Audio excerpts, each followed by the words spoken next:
Here's what happens when researchers catch your brain lying to you. Not about the world, about itself.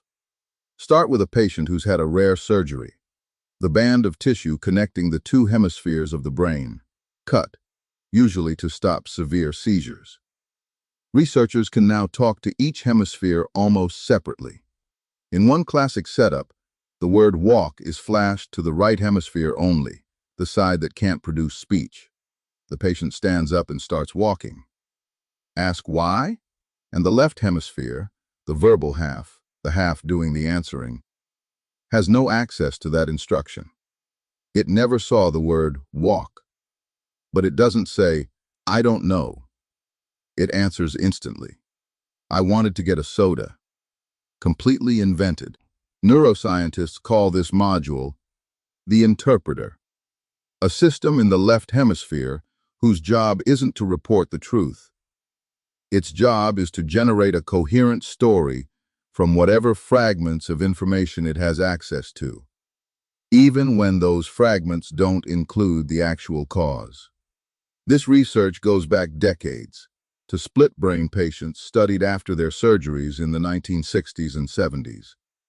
And what made it so unsettling wasn't just that the patients confabulated, it's that they showed zero signs of doubt. No hesitation. No, I'm not sure, but maybe. The explanation arrived with the same fluency and answer who said, "What's your name?" The brain didn't flag the gap in its own knowledge. It just papered over it. You don't need split-brain surgery to see this. In 2005, researchers ran a simpler version on ordinary people. Show someone two photos of faces. Ask which one they find more attractive. Then, using a sleight-of-hand card trick, hand them back the photo they didn't pick. Most people don't notice the swap. And then, asked to explain their choice, they confidently describe why they prefer a face they actually rejected, pointing at features that were never part of their real preference. Fully convinced. This is called choice-blindness, and it shows up in taste tests, moral judgments, even political opinions. Hand someone 2 jars of jam to sample and secretly swap which one they picked, and they'll describe flavor notes in the jar they actually rejected. Present a survey on a contested policy question, then covertly reverse their stated answer on the page, and a majority of people will argue in favor of the position, the one that, moments earlier, was the opposite of what they wrote down. They're not lying to the researcher. They're defending a choice their brain now believes was theirs, built after the fact from whatever cues were sitting in front of them. People will defend a position they didn't actually hold, reconstruct it on the spot, with the same certainty they'd use for a belief they've held for years. Memory research backs this up from a different angle. Your memories aren't played back like a recording. They're reconstructed, every time, from a mix of the original event and whatever information arrived afterward. Show someone a car accident, then later ask how fast was the car going when it smashed into the other one instead of hit, and people report higher speeds, and sometimes remember broken glass that was never there. The brain isn't retrieving a file. It's rebuilding a plausible version, and it hands you that reconstruction with full confidence, no asterisk attached.